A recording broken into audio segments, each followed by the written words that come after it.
con el auspicio del Grupo Digama. Bienvenidos a Rumbo Minero. Bienvenido, César, ¿cómo estás? Qué gusto, Jorge, ¿cómo te va? Primero que nada, a nombre de Rumbo Minero queremos lamentar las trágicas muertes que se están dando en este momento, ¿no? Que se han dado.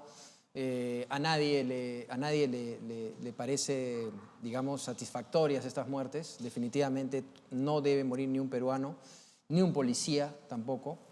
Pero por otro lado también debemos tener el imperio de la ley y que no podemos dejar que vándalos, porque hay que separar, ¿no? O sea, hay gente que quiere vivir en tranquilidad, gente de bien, que es mucha más en el Perú, y hay vándalos y hasta gente del extranjero que están entrando a azuzar y lamentablemente están muriendo gente. Pero por otro lado, lamentablemente también la policía los mandan con una vara, ¿no? Con poca respuesta hacia armamento que también usan. Entonces es un problema que tenemos que ya parar y poner las barbas en remojo en todo el país. Sin duda esa es la expresión dramática de lo que ha sido la confrontación de los últimos días, con el saldo trágico que tú bien has subrayado, Jorge. Pero también hay que pensar que el Perú tiene que seguir adelante. El voto de confianza obtenido por el gabinete que preside Alberto Otárola Peñaranda es un signo de que podemos encontrar un camino, ese camino que acá en Rumbo Minero y en Perú Construye siempre lo hemos solicitado. Lo único que pedimos es sensatez. Puede gustar o no gustar la presidenta, el presidente del Consejo de Ministros, lo más importante es que tomen medidas sensatas. Y en la medida que se vayan por una senda sensata, pues acá habrá que respaldarlo plenamente. Y además hay que respetar la ley, ¿no? Y respetar la ley. Se eligió a un grupo y quien debía tomar la presidencia es la vicepresidenta. Así es. No podemos estar simplemente, no vacando, sino sacando a los presidentes porque esto no va a terminar bien. De acuerdo. ¿No? Bien, justamente para hablar de estos y otros temas, por supuesto de minería, que es el tema que Rumbo Minero toca siempre, vamos a tener al ingeniero Roque Benavides, presidente del directorio de Minas Buenaventura, para hablar de varios temas, como la minería, agricultura y el impacto económico de las protestas. Y también tenemos a Iván Arenas. César. Iván Arenas, que ya hemos contado con su grata presencia aquí en Rumbo Minero, que es un especialista en comunicación y sigue muy de cerca todo el tema de la conflictividad. Evaluaremos con él la raíz auténtica que tienen estos enfrentamientos, si realmente responden a una protesta legítima o también está, como él ya lo ha subrayado muchas veces en sus cuentas sociales, influida por estos vándalos terroristas que tratan de intermediar entre las comunidades y las unidades mineras. Así es. Ahora, por favor, acompáñenos a las principales noticias mineras de la semana a cargo de Gabriela Chicoma.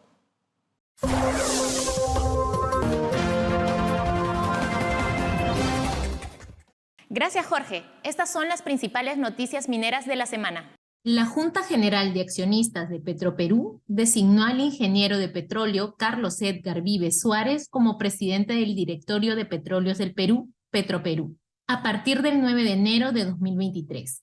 Vives Suárez es graduado en la Universidad Nacional de Ingeniería con 40 años de experiencia en la industria del petróleo y en actividades relacionadas como negociación y contratación petrolera, protección ambiental, relaciones comunitarias y consulta previa. El grupo Minmetals organizó el 2022 la selección de casos prácticos de transformación digital, en la que la minera Las Bambas fue premiada en la categoría de mina inteligente por la implementación de su proyecto de análisis Big Data e Internet de las Cosas. Asimismo, fue designado como el mejor caso de transformación digital del grupo Minmetals 2022. Muchas gracias a Gabriela Chicoma por las principales noticias mineras de la semana. Bien, ahora nos encontramos con Roque Benavides. Él, como todos sabemos, es presidente del directorio de Minas Buenaventura. Una persona que opina, digamos, de minería constantemente. Roque, bienvenido a Rumbo Minero nuevamente. Muchas gracias. Siempre muy grato estar acá con ustedes en Rumbo Minero. Muchas gracias. Roque, tú, aparte de tu labor en Minas Buenaventura, recorres el país, ¿no? Siempre das charlas en universidades alejadas del país, ¿no? Ayacucho, en muchos sitios del país, y conoces mucho porque has recorrido, has caminado el país. ¿Cuál es tu lectura de lo que está pasando? Obviamente que tenemos que separar la delincuencia, pero tampoco podemos decir que no hay digamos, un tema de lo que están pidiendo la gente durante muchos años. ¿Cuál es tu lectura como una persona que ha recorrido, que ha caminado el país? La última universidad que yo visité fue la Universidad Nacional de Juliaca, donde tuvimos una discusión muy rica con Hernando de Soto, hablando sobre sus teorías de cómo la propiedad superficial debía ser coincidente con la propiedad subterránea, la propiedad del subsuelo. Y bueno, tuvimos una discusión en ese sentido, pero fui recibido muy bien en Juliaca, en una universidad que quiere mejorar y que por lo tanto creo que merece que todos nosotros apoyemos. A mí me da la impresión que uno de nuestros grandes problemas en el Perú es una descentralización mal hecha. Y esa descentralización, por supuesto, impacta especialmente a las zonas más alejadas de las grandes ciudades, Puno siendo uno de ellos. Yo estoy convencido de que Puno seguramente está más cercano a La Paz que a Lima, y eso debería llevarnos pues a reflexión. No puede ser que Puno sea el departamento que menos ejecución presupuestaria tenga, que tenga el mayor grado de anemia infantil.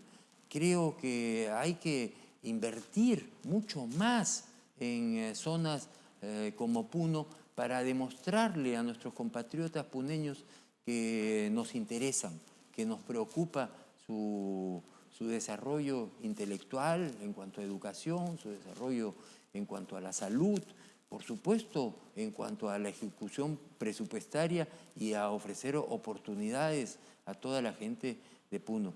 Creo que hay que repensar la descentralización. Yo pensaba que si estuviera en política activa, yo plantearía que los presidentes del Perú en el futuro se pasen por lo menos un mes viviendo en Puno, porque ese es el sitio donde más necesitamos a los políticos. A lo mejor no está descartado que en algún momento te decidas a participar en política, pero ese es un plano aparte. Yo quería preguntarte sobre política, pero las políticas que han anunciado desde el gobierno transitorio, por cierto, de Dina Boluarte, porque hay 9 ejes de acción que se han trazado, algunos consideran demasiado ambicioso, otros creen que es adecuado, sobre todo en la parte económica, que es lo que me quisiera centrar. En la parte económica se ha tocado el tema también minero y la posibilidad de destrabar algunas inversiones. ¿Tú crees que es viable, es posible? ¿El gobierno, luego de todos los luctuosos sucesos que estamos padeciendo, podrá tener la fortaleza suficiente para llevarlo adelante? Este no es un gobierno transitorio, como usted muy bien lo puso en un artículo periodístico. Este es un gobierno que continúa dentro de los cánones constitucionales. Creo yo que los mensajes que se están dando a nivel del gabinete del Consejo de Ministros son mensajes muy positivos en términos económicos. Lo que hemos vivido en los últimos 15, 16 meses ha sido terrible. La selección de personal en cuanto a ministros de Estado ha sido patética. Realmente ninguno daba la talla. Y en este gabinete presidido por el señor Otárola, me da la impresión de que ha habido un esfuerzo por convocar a mucho mejor gente. Yo me quedo muy impresionado con el ministro de Educación.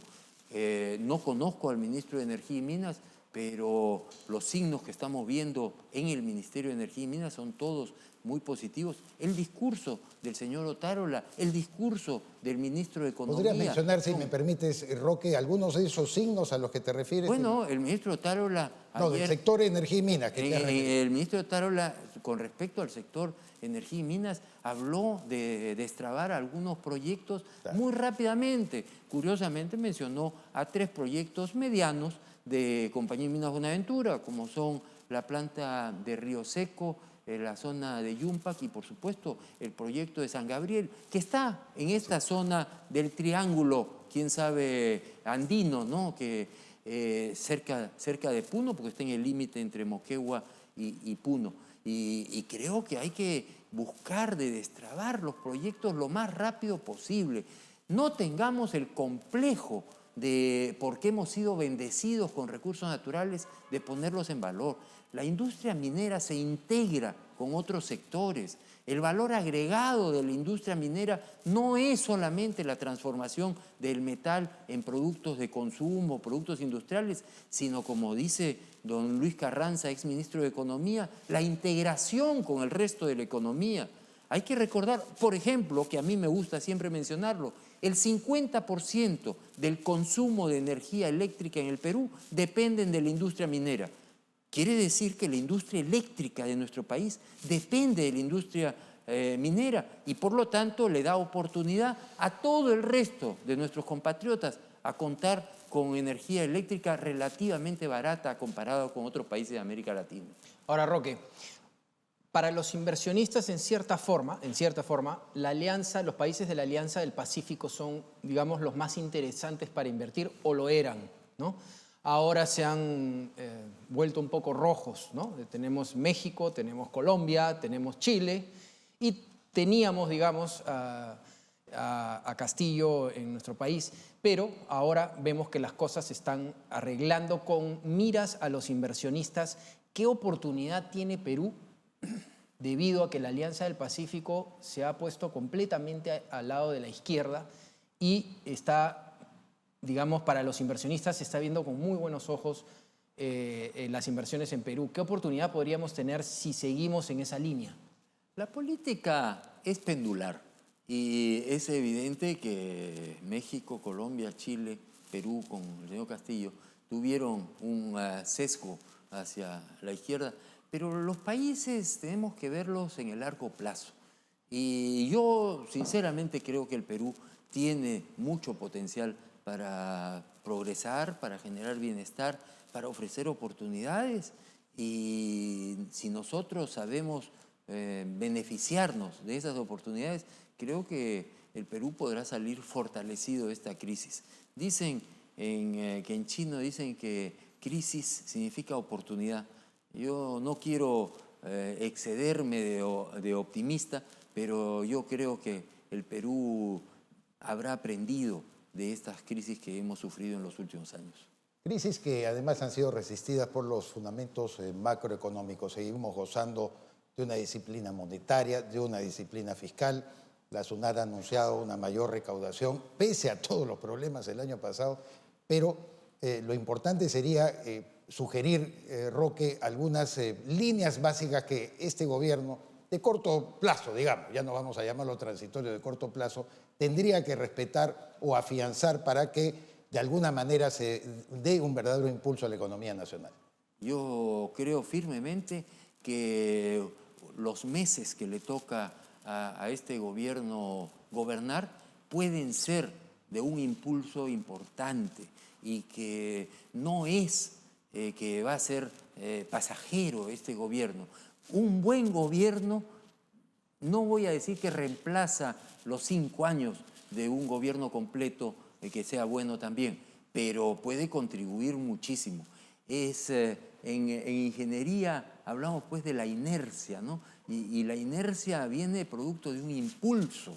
Ese impulso se lo puede dar este gobierno si las cosas se hacen bien, si las cosas se hacen ordenadas, si las cosas se logran desarrollar de tal manera de que sean el primer paso para que en el futuro se puedan desarrollar proyectos como los proyectos que tenemos en cartera en minería en el Perú. Muy breve, Roque, por favor, para terminar.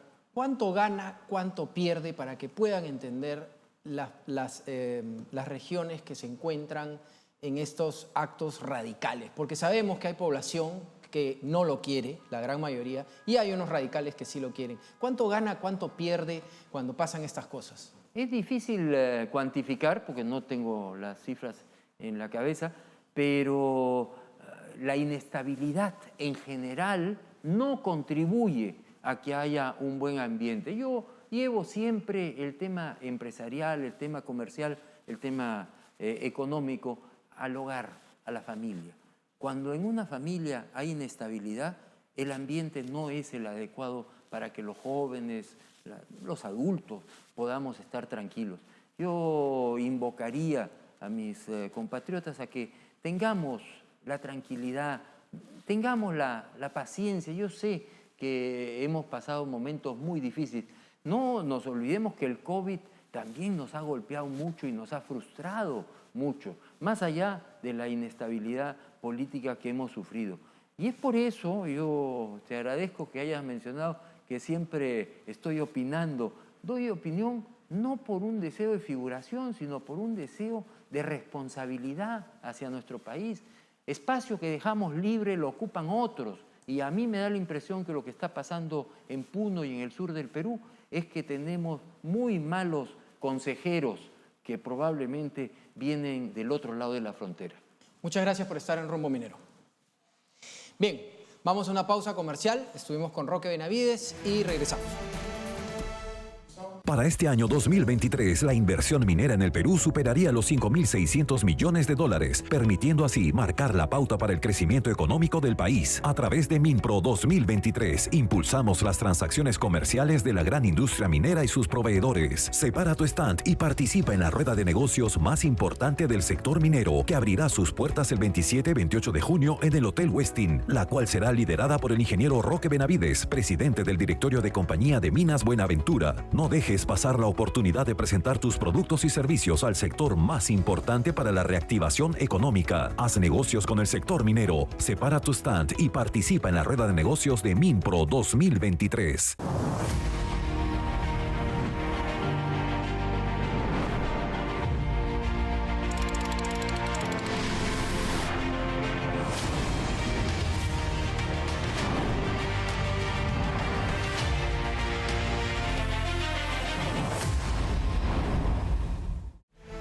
Bienvenidos a nuestro bloque America Mining. Vamos a darle la entrada a José González desde Wall Street, Nueva York. Bienvenido, José, ¿cómo estás? Bien, Jorge, encantado. Un placer empezar el año nuevamente. Además, mencionar, por supuesto, que José González es el editor internacional de la revista Rumbo Minero.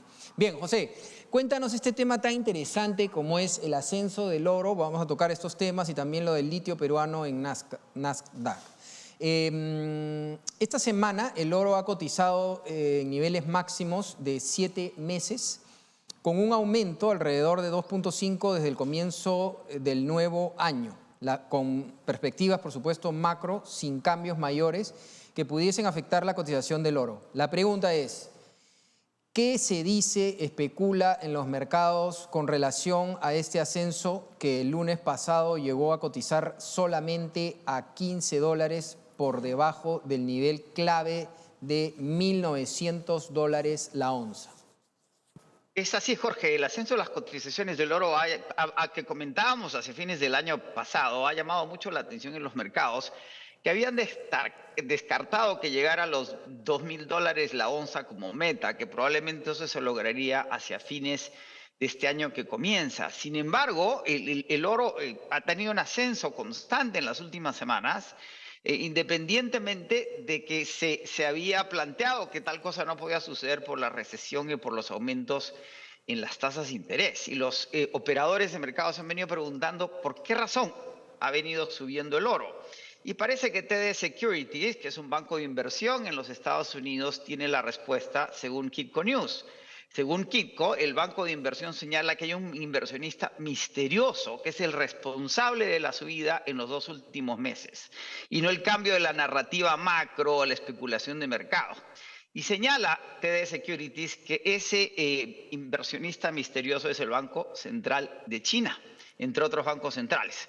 Según TD, que ha analizado los flujos de demanda del oro, el Banco Central de China compró 30 toneladas de oro en diciembre y 32 toneladas en noviembre, para acumular 2.010 toneladas en general. El World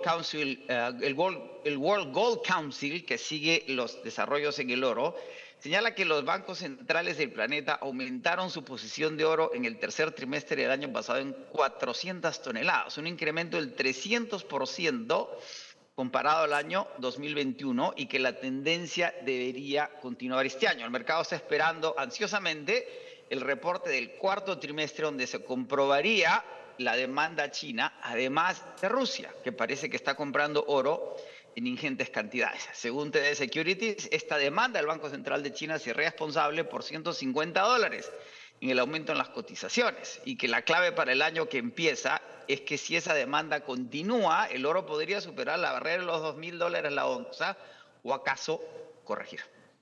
José, por otro lado, American Lithium, que es esta gran compañía norteamericana que el año pasado adquirió los activos de Falciani y Macusani de uranio y de litio, o de litio y uranio respectivamente, y también adquirió Plateau Energy, acaba de ser listado en el Nasdaq. ¿Qué impacto tiene para nuestro país este listado de la compañía? Como señala César, la compañía canadiense anunció esta semana que recibió aprobación para listar sus acciones comunes en Nasdaq, que es el mercado de valores electrónico más importante de los Estados Unidos y en donde suelen listar las compañías tecnológicas de alto crecimiento. El trading de las acciones empezó el 10 de enero bajo el símbolo AMLI, dejando las mismas de ser transadas en el Venture Market de Canadá. Sin embargo, siguen siendo transadas en el Venture Exchange de Canadá. Según el CEO de American Lithium, Simon Clark, señala que el listado sonido de la compañía para elevar su perfil en el mercado de los Estados Unidos, que le provea mayor visibilidad en los inversionistas institucionales e individuales en los mercados globales. El listado no incluye una oferta primaria de acciones en la medida que señala el CEO que tienen $34 millones en caja, que son suficientes para garantizar el financiamiento del 2023. ¿Qué más dijo el CEO en el listado? Que la compañía está enfocada en participar en el cambio del nuevo paradigma energético con el desarrollo de sus actividades de litio en Nevada y el avance de sus proyectos en Falciani y Macusani. Ambos proyectos, señaló el CEO, han sido sujetos a detalladas valoraciones económicas preliminares y exhiben robusto potencial de expansión contando con apoyo de las comunidades aledañas a los depósitos y habiendo comenzado la etapa de prefactibilidad en Falciani. Todo parecería indicar que la compañía se prepara con este listado para hacer un financiamiento importante en algún momento en este año o el próximo para la explotación de ambos yacimientos que han despertado muchísimo interés en la comunidad internacional, particularmente el litio, y no hay que descartar el uranio en la medida que en la transición energética la energía nuclear está planteada como una clave para ese proceso en el que estamos involucrados globalmente. José, muchísimas gracias por estar con nosotros. Supongo que estos y otros temas tan interesantes internacionales serán tocados en la revista Rumbo Minero. Correcto. Excelente. Muchísimas gracias y que estés muy bien. Saludos hasta Nueva York. Igualmente, un placer. Bien, César, tenías un anuncio que darnos.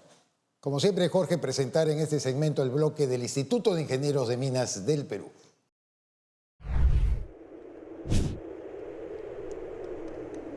Durante sus 79 años, el Instituto de Ingenieros de Minas del Perú se ha esforzado en impulsar el conocimiento multidisciplinario y la innovación tecnológica de la industria minera, convirtiéndose así en un referente para los profesionales y empresas que buscan el desarrollo del Perú y sus regiones. Las plataformas que impulsa el Instituto y sus 15 seccionales a lo largo y ancho del país nos permiten realizar con éxito actividades como los encuentros mineros, conferencias magistrales, cursos y nuestros emblemáticos Jueves Mineros, donde promovemos el intercambio de ideas buscando soluciones a los grandes desafíos que enfrenta el Perú.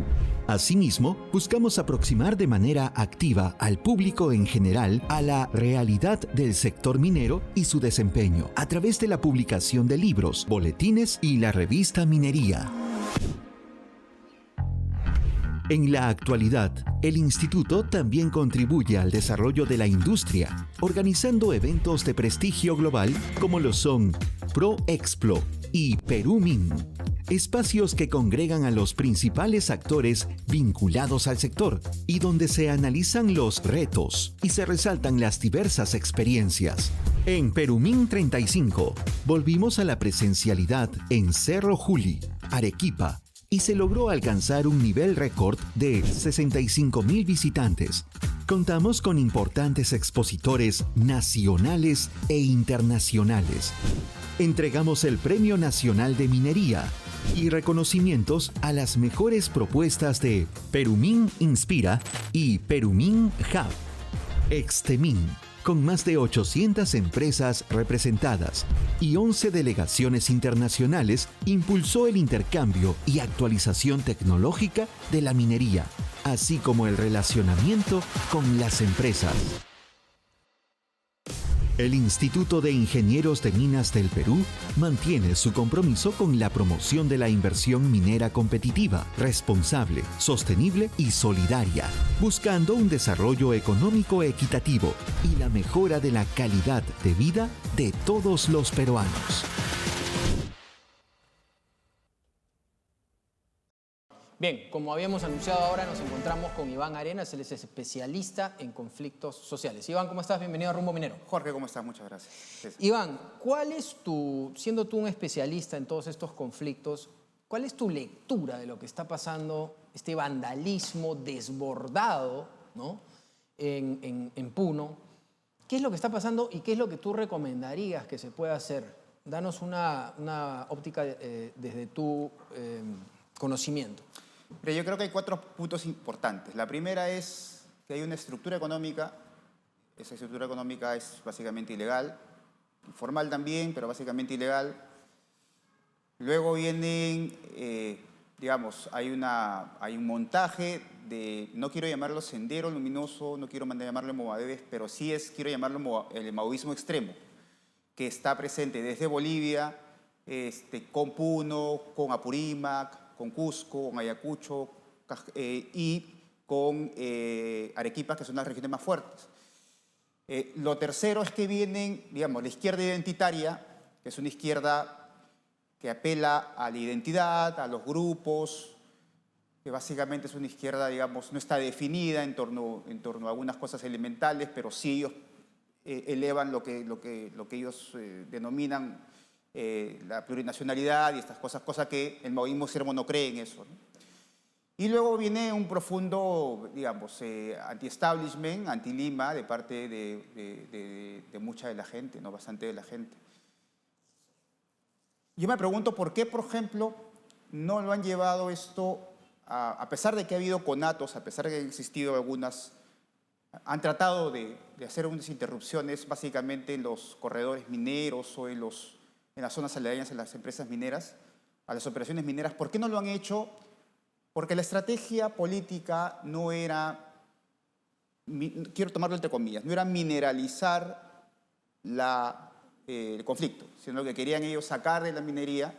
Es por eso que no lo han llevado ya y querían llevarlo de la zona rural a la zona urbana, porque querían hacer sentir más el conflicto. Llevarlo a la zona rural y ponerle el rótulo de minería era simplemente hacer que este conflicto no sea un conflicto estatal, sino un conflicto minero. ¿Tú verías, Iván, que esto es una cosecha del enorme empoderamiento que a lo largo de 7 meses operadores políticos alrededor del delincuente Pedro Castillo Terrones lograban hacer con ciertos núcleos sociales? Porque además en el camino los han ido organizando, ¿no? Existe la Asamblea Nacional de los Pueblos, el Frente no sé qué, el Frente no sé cuántos, que a ellos los consideran pues como organizaciones sociales de base y que generan efectivamente lo que tú has señalado como 4º punto, el antilimeñismo, que es inentendible porque Lima no determina tampoco la riqueza de Puno ni se apropia de ella, y más bien son los gobiernos regionales y municipales que apenas, solo por mencionar el año 2022, creo que tú lo has subrayado en una de tus cuentas sociales, han ejecutado el 43%. Sí, exactamente. Y nadie les reclama. Exactamente.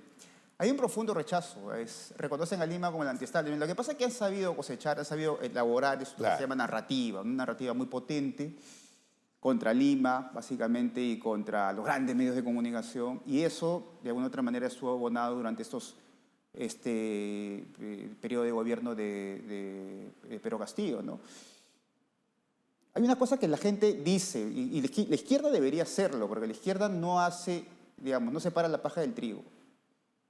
Aquí hay una gran pregunta. ¿Existe terrorismo? ¿Son terrucos, entre comillas?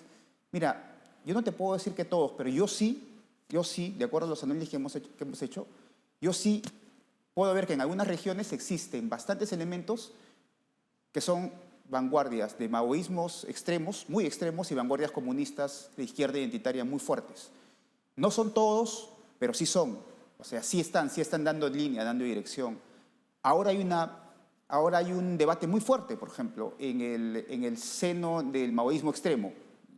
El debate es, ¿qué hacemos con Pedro Castillo I y el tema de la República del Sur, porque ellos no creen en la República del Sur. O sea, los que elevan la República del Sur básicamente es la otra izquierda, la izquierda identitaria, pero ellos no. Y lo segundo es, ya no quieren mencionar a Pedro Castillo como parte de la agenda, sino simplemente la Asamblea Constituyente. Ahora, ¿de dónde se están trayendo los recursos económicos? Hemos visto que se han confiscado cerca de 50 camionetas, todas bolivianas, ¿no? Custer me parece. Y además en la anterior asonada también se habló de camionetas que pudieron chequear las placas de cada una de las camionetas y eran gente que había tenido algún vínculo con el narcotráfico. Entonces, ¿de dónde se está sacando todo? No solamente el narcotráfico, sino además básicamente en la minería ilegal. O sea, tú no puedes entender los primeros conflictos, el primer conflicto en Apurímac no lo puedes entender sin la minería ilegal. Que minería ilegal hay precisamente donde hay operaciones mineras también hay mineros. No puedes entender porque tú ves, no quiero mencionar los nombres, pero tú ves a estos mineros que están financiando con el encargado de FENATE en Cochabamba hacia Apurímac, tú te das cuenta y quién está financiando. O tú te das cuenta quién está financiando en Puno, por ejemplo, está la minería básicamente de aurífera, están financiando, o sea, ellos están financiando, ¿no? Cosa que no lo estaban haciendo antes con mucho más, digamos, con mucha más claridad. Ahora no lo están haciendo tanto, hay un repliegue también, ¿no? De eso.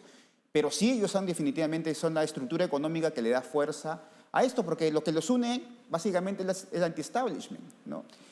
Y lo reconocen, es decir, el documento, hay un documento que es importante para entender un poco el tema de por qué, por ejemplo, el maoísmo extremo ha variado, ¿no? El maoísmo extremo ya reconoce el proletariado minero. Eso no lo digo yo, eso lo dice en el plan de reconstitución del Partido Comunista. Ellos reconocen al proletariado. ¿Qué es el proletariado minero para ellos? Es el capitalismo ilegal, informal, artesanal. Entonces ellos tienen que hacerlo como una base para ampliar su base social de ellos, como una base económica, para que ellos financien. Entonces están avanzando a ese lado. Tú como un especialista, ¿qué le recomiendas a este gobierno y a los que vengan para poder contrarrestar todo lo que ha avanzado, como bien lo decía César hace unos minutos que conversábamos, todo lo que ha avanzado la izquierda en meterle a la gente estas ideas que no podemos decir que no han avanzado y bastante, ¿no? Mira, hay un gran problema que no estamos viendo, que es la cuestión de la minería ilegal informal. ¿Qué hacemos con la minería? O sea, ¿le metemos solamente bala? ¿Qué hacemos con esa minería? No podemos hacer nada con esa minería, tenemos que formalizarlos. Este señor, por ejemplo, lo digo con nombre y apellido, Víctor Raúl Chandubí, presidente de la Federación de Artesanos, el señor lloró diciendo que él quiere una nueva constitución porque sus hermanos de Chala lo estaban matando. Este señor postuló. Este señor es un capitalista, alguien que cree en el emprendimiento minero, alguien que cree en la pluralidad, en el capital. Pero este señor postuló por el partido de Cerrón. Es decir, lo que te quiero decir es que las izquierdas están oliendo muy bien dónde está el anti-establishment y lo están recogiendo políticamente, lo están haciendo suyo. Eso está claro. La izquierda está reconociendo a los informales, ilegales, mineros. Pero ¿qué debe hacer el gobierno formalizarlo con respecto a la comunicación? Formalizarlos por ese lado. Y respecto a la comunicación para contrarrestar eso. Y eso es otro tema, y quería avanzar a ese otro tema. El gran problema que ha tenido la señora Dina Boluarte, y se lo dije a alguno de sus asesores, es que no estaban comunicando nada. Las radios estaban produciendo y reproduciendo sentidos, las radios locales. En casi la mayoría de las regiones, en las que nosotros hemos analizado unas métricas de conversaciones, piensan que la señora Dina Boluarte es quien ha dado golpe de Estado y el Congreso. Eso es todavía lo que se sigue pensando. Nos queda poco tiempo, por favor. ¿Cuáles serían las...? Una estrategia de comunicacional muy pensada en las regiones a nivel local. Y el otro es formalizar el capitalismo, reconocerlos, representar políticamente a estos sectores que no se están representando. Eso debería ser a través de una reforma política, potenciar a los partidos políticos. No hay diques de contención, ¿te das cuenta? En cualquier momento eso puede ser rebasado. Frente al maoísmo extremo, en la izquierda identitaria, no está el fujimorismo, no está el APRA, no está Acción Popular. No hay partidos políticos abajo. Muchísimas gracias, Iván, como siempre, por estar con nosotros. Te esperamos en otro momento en Rumbo Minero. Gracias. Bien, vamos a una pausa comercial y regresamos. Revista Rumbo Minero, revista líder en el sector minero. Según encuesta realizada, el 49% de los entrevistados considera a Rumbo Minero como la mejor revista del sector minero. Además, 61% de los entrevistados considera a la revista Rumbo Minero como importante para la toma de decisiones en el sector minero. Pregunte por los paquetes anuales para su empresa. Revista Rumbo Minero, su mejor inversión en el sector minero peruano. Escríbenos a ventas@rumbominero.com. A continuación, acompáñenos al bloque de los aliados estratégicos, el bloque de los proveedores mineros. En Rumbo Minero TV, damos pase al bloque de proveedores del sector minero. Bien, en el bloque de proveedores queremos ahora darle la bienvenida a Javier Mendoza, gerente general de Andes Asociados, y dándole la bienvenida queremos preguntarle cuántos años, señor Mendoza, vienen trabajando en el sector minero y cuál es su portafolio de productos y o servicios en su empresa. Bienvenido. Gracias, Jorge, por la invitación. Sí, con todo gusto. La empresa Andes inició sus operaciones en el año 2011. Ya este año, en abril, vamos a cumplir 12 años con presencia no solamente en Perú, sino también de manera regional, ¿no? Enfocado siempre en el sector de minería, brindando siempre el mejor servicio de ingeniería. Yo creo que es importante mencionar de que la empresa fue fundada por 4 socios peruanos, de capital 100% peruano, ¿no? Y podría decir que desde que se inició a la fecha hemos tenido un crecimiento totalmente sostenible en el mercado de Perú y también, obviamente, en la región. Muy interesante lo que nos menciona, eso de que ustedes están expandiendo entonces a nivel regional. ¿Qué objetivos comerciales además tienen para el año 2023? Sí, a ver, nosotros tenemos un plan estratégico que siempre lo vamos actualizando cada 2 años aproximadamente. El último fue durante la pandemia, pero ahora este año vamos a actualizar nuestro plan estratégico y uno de los objetivos comerciales que tenemos es crecer año a año en un 10% de nuestras ventas. Y no solamente apoyados en el Perú, sino también en la región, tanto en México, Chile y Brasil, en donde también tenemos proyectos, ahora también sumado Ecuador, ¿no? Nuestras ventas del exterior más o menos suman un 20% de nuestras ventas netas que tenemos actualmente. Y eso suma también que el 80% más o menos de las unidades mineras en Perú trabajan con nosotros.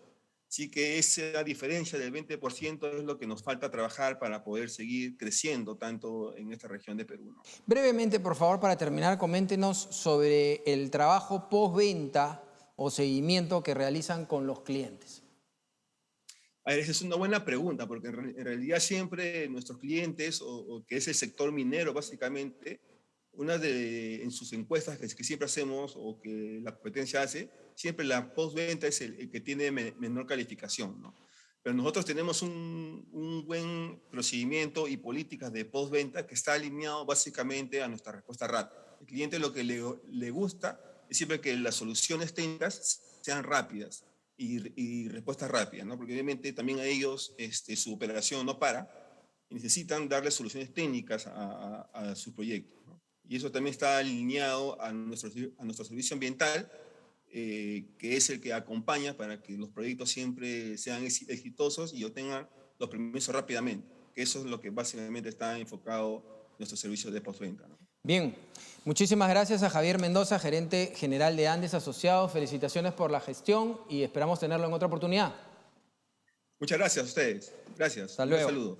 Gracias. Bien, nuevamente. ahora vamos a pasar a la Bolsa de Trabajo Minero gracias a KSR Curac, la headhunter del sector minero. Adelante, por favor.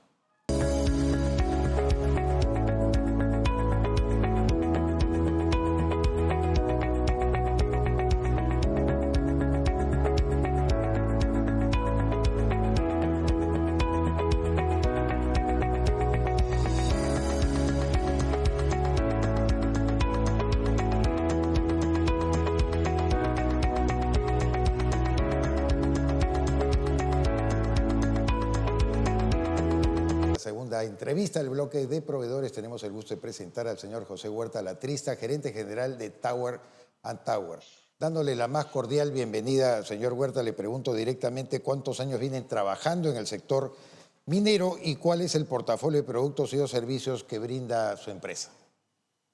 Gracias, buenas tardes. En noviembre del año pasado cumplimos 25 años de fundada nuestra empresa y nos dedicamos todo ese tiempo al sector minero y también a la parte industrial y a la parte de comercialización de lubricantes. De lubricantes tenemos una planta de reciclaje donde recibimos el aceite usado y lo convertimos en aceite vacío que va a servir para la elaboración de un producto final de acuerdo a las necesidades de las maquinarias. También estamos en el rubro de materiales peligrosos. Tenemos un almacén de materiales peligrosos en Lurín, donde almacenamos todos los insumos fiscalizados por la SUNAT. También estamos haciendo destrucción de bienes fiscalizados cuando estos son incautados por las autoridades y las llevan a nuestro relleno de seguridad para ser destruidos. Además, el año pasado ha sido un año muy difícil para nosotros y hemos dedicado todo el tiempo que hemos tenido a la implementación de una planta piloto de tratamiento de mercurio gastado. Ya hemos finalizado esta planta piloto y está operativa y probablemente este año vayamos a dar el servicio de la remediación de este producto. Señor, perdone, sí, señor, quisiera para avanzar un poco con las preguntas que nos cuente también un poquito cuáles son los objetivos comerciales para este 2023 y qué planes tienen de expansión a nivel nacional. Bueno, este año tenemos 3 proyectos. Uno de ellos es poner un relleno de seguridad en la zona sur, en la región de Moquegua, y lo debemos comenzar a construir a partir del 1 de febrero. Ya tenemos todos los permisos de las autoridades correspondientes y vamos a comenzar haciendo la carretera hacia las celdas de seguridad. Y además de todas las plantas que tenemos también en la ciudad de Chincha. José, coméntenos brevemente, por favor, cómo es el trabajo postventa y del seguimiento que realizan con sus clientes. Bueno, nosotros somos una empresa prácticamente de servicios y nuestro servicio termina con la emisión de un certificado de los productos que nos han entregado para su confinación. Y el trabajo no termina ahí, sino siempre buscamos que la satisfacción del cliente y en qué hemos fallado, si hemos fallado, cómo podemos mejorar y si hacemos mal alguna cosa que no lo creo, cómo la mejoramos. Claro. Okay. De acuerdo. Muy bien, muchísimas gracias, señor José Huerta Latriste. Recordamos que usted es gerente general de Tower & Tower. Ha sido un verdadero placer dialogar con usted. El placer ha sido mío. Muchas gracias, César, por la invitación. Gracias. Muchas gracias. Bien, César, llegamos ya un poco al comentario final del programa. Lo que nos ha dicho Roque Benavides es bastante importante por lo que yo le mencionaba. Él recorre mucho el país, conoce mucho, ha caminado el Perú, ¿no? Claro. Y definitivamente coinciden algunas cosas con Iván, ¿no? Arenas, sobre cómo manejar ese conflicto. Pero lo que más me llama la atención y alerta es lo que nos ha dicho Iván Arenas, ¿no? Sobre la manera en que se están manejando los conflictos con digamos, un disfraz del terrorismo, porque hay que decirlo así, ese tema de que no me terruqueen si eres terrorista, si tiras bombas, si eres terrorista, pues no te están terruqueando, ¿no? Claro. Y el tema es, ¿qué está haciendo el gobierno al respecto?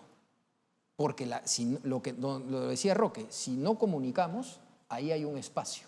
Y ese espacio lo ha ganado el comunismo dentro de la izquierda y dentro de las poblaciones. Sin duda es un nivel de empoderamiento que tiene larga data, Jorge. Esto no se soluciona de la noche a la mañana, porque, como bien dijo Iván Arenas, es penosa la renuncia y la ineptitud de los partidos políticos democráticos que no penetran dentro de este sector de la población y hacen una prédica exacta de lo que podría brindarles bienestar. En cambio, el marxismo, el leninismo, los comunistas en todas sus variables, las más extremistas, hasta las que creen que pueden participar de alguna manera en el sistema democrático, predican constantemente. Y una prédica logra prender en la mente de muchos jóvenes y de muchas personas. En Puno hay gente que todavía cree que Lima es la que se lleva su agua, la que se lleva sus recursos.